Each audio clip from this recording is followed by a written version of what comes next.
So, I saw this video about a guy talking about one of his childhood books that he was generally afraid of, and it got me thinking, what other childhood books that got me to be scared of? Now, this is something that happened like years and years ago at some book fair back in, I'm going to assume maybe 10 or '09 or probably 11. I'm not sure what year it was. But this book passed so much censorship because of the cover of the book. This book gave me nightmares because of the cover alone. The story itself was beautiful. It's basically just like any other Cinderella type of story based on Native American folklore and what have you. Now, it would have been nice if it was just like maybe some sad girl in the cover, but no, it gets worse. Hey everybody, it's Cherry MMD here. I know it's been a while since I've uploaded anything, and I just want to say my Harley Quinn's video it's reaching over 300 views, and I'm so excited. Thank you guys so much for watching that video. I really do appreciate it, so much love to each and every one of you that watched it. But we're not going to be talking about that. I'm going to keep this maybe, hopefully, under 10 minutes, because I want to talk about something that really terrified me as a kid and somehow passed censorship at the school I was at. So, before we get to the book entirely, there's a video about this guy named Nicholas Black who basically was talking about a story called The Girl with Rainbow Stripes. I don't know if that's the actual title, it's been a while, but I know I know the book, and it's not meant for children. That's not meant for children. It's basically about a girl who has like a bad case of stripes, which is the name of the title. I got it wrong. My dumbass. I'm fucking stupid. But hey, it's okay, we make mistakes. So basically, the story's about a little girl who has a bad case of stripes, all because she didn't eat her lima beans, and it made her into like this crazy ass, like, colorful human being, and once she eats her lima beans, she's back to normal, which is cool and all, but why in the fuck was this, like, at schools? A lot of kids were afraid of it. Me, I was not afraid of it. I thought it was a cute little book. It didn't really scare me. The cover didn't scare me. I think the only thing that got me, like, having, like, goosebumps was the part where she turned into a house. I think that kind of scared me a little bit, but not too much. So I wanted to basically talk about my experience of the scary book that I got scared of as a child. So the book in question is called The Rough-Faced Girl. This cover alone is terrifying to the max, and I don't know how in the fuck this passed censorship at my elementary school. Now, this was roughly at the book fair, I believe. This is something like back when I was like maybe in 3rd or 4th grade. Or no, I'm gonna say lower, 2nd or 3rd grade. But this is when I was like little. And tell me why the fuck my teacher picks this book up. I was like, I wanna read it to the class. Ain't that sweet? Fucking dirty bitch. How fucking dare you, bro? Fuck you, teacher. I don't know which teacher it was, but it had to be my reading teacher, because, like, there's no fucking way that my math teacher would read that shit to us. No fucking way. So, basically, it starts off with my teacher taking the book and reading it to the class, and she wanted to show us the cover. That cover alone scared the living shit out of me. Like, I'm not fucking kidding. This thing scared the shit out of me. Like, the face of her, like, with the burnt marks all over her skin, and the fact that she's covering her face and has one eye open with all these bandages and like, her, messed up outfit that she's wearing. Like, that shit looked terrifying. And the fact that the background has, like, these leaves and it just looks really dark and mysterious, it looked scary as shit. I don't know, this looks like a horror book, bro. Like some R.L. Stine looking shit, my nigga. There's no way that I would read this to my own kids if I ever have, God willing. Hopefully not, I won't have kids. But if I ever had kids and I had to choose this book, this would be the book as a punishment. Just be like, I'm not reading this, just look at the cover.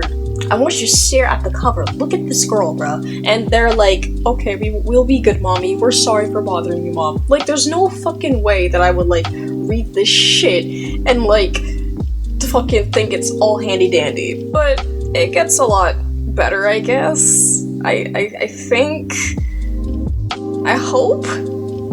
So my teacher reads the book to the class, and it's basically, you know, a Cinderella type of story, where there's three daughters, the two older daughters and the rough-faced girl being the youngest, and they're in this little village and community, and there is a rumor where there's this beautiful man that's so handsome that he's looking for a bride, but the bride needs to be approved by the mother.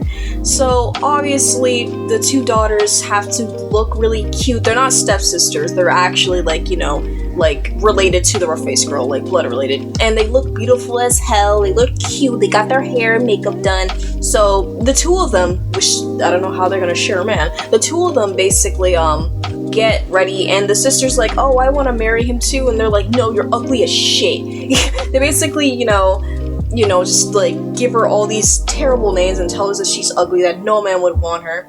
The older sisters basically leave the house, and the villagers are like, oh wow, they're so beautiful, they're gonna marry the invisible man, which that's the guy's name. No one knows what he looks like, but they're assuming that he's beautiful as fuck. Obviously, the girls are like, yes, we're gonna marry him, he's gonna be our husband, and they went through, you know, these shortcuts to get to the house, aka the, like, you know, the mother's hut. And by the time they get there, they're like, the mother's like, oh, hello, so you're here to marry my son? And they're like, yes, we want to marry your son. And she's like, okay, what do you look like? The girls did not know what this nigga looked like, so they just made him up saying like, oh, he probably has like beautiful hair, or like, you know, he has like these beautiful eyes. And she's like, yeah, you're not marrying my son. And, you know, they go home defeated and they're upset. Now, the rough-faced girl, our main character, is trying to find a way to make herself look pretty and shit.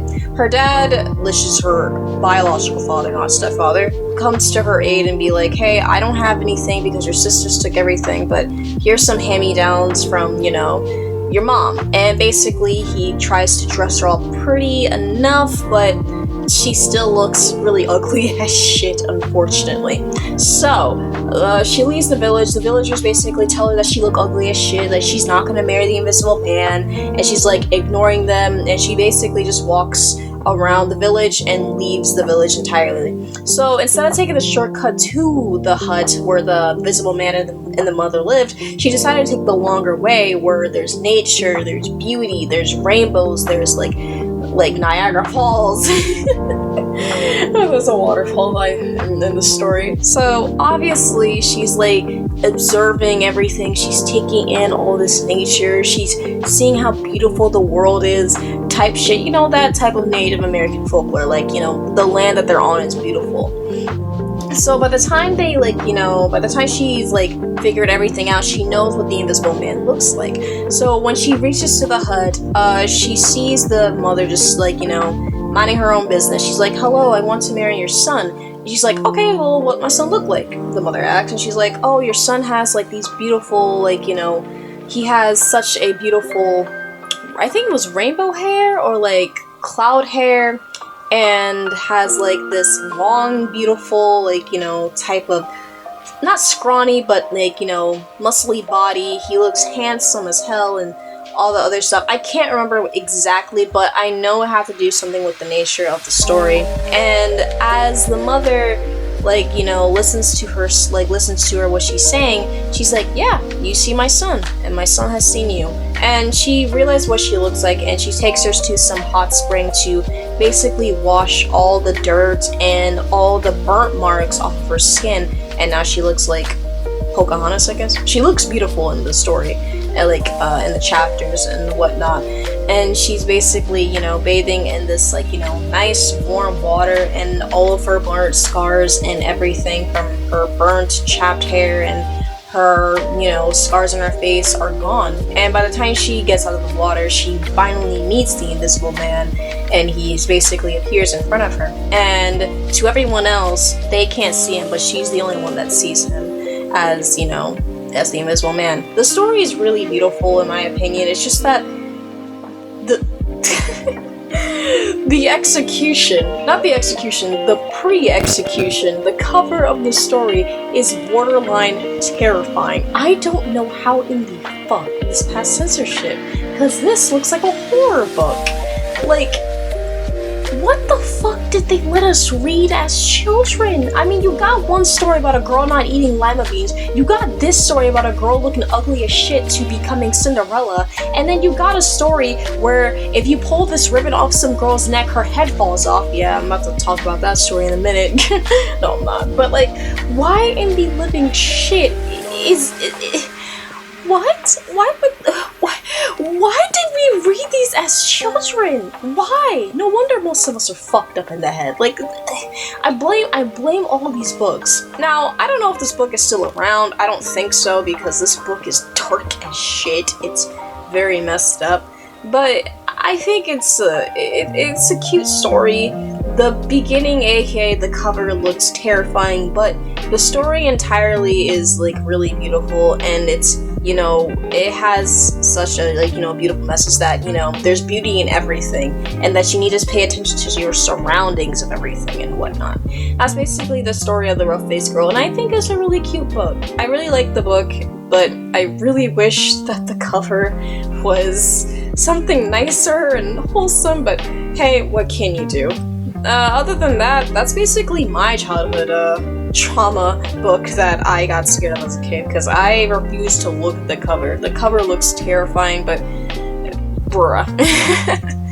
Other than that, it's a cute book. I think the main thing about children's book is the fact that things are a lot, I guess, more different. They're less, like, tameable or something, or, no, that's not the word. They're more like, I guess you can say more adventurous. I think books like these are, you know, help kids, you know, either overcome their fear or understand beauty or understand nature, because, or learn how to eat vegetables or whatnot, because books like The Case of Stripes, The Rough-Faced Girl, and what have you, they teach us life lessons, and they teach us how to overcome these life lessons in life. And I think that's one thing about why I prefer these types of books. As a kid, I thought these books were terrifying. I didn't really see The Case of, like, Bad Stripes was terrifying. I just thought that was a cute little book about, you know, a little girl who just didn't want to eat, and she didn't want to eat healthy food, she wanted to eat junk food, and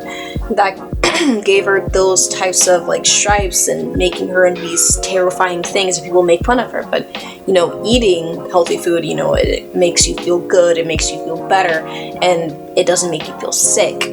And with The Rough-Faced Girls, it teaches you about beauty and about, like, hey, no matter what you look like, you are always beautiful. And you need to understand, like the sound of music type shit, you know, that's that Pocahontas type shit, because, you know, it's a Native American story.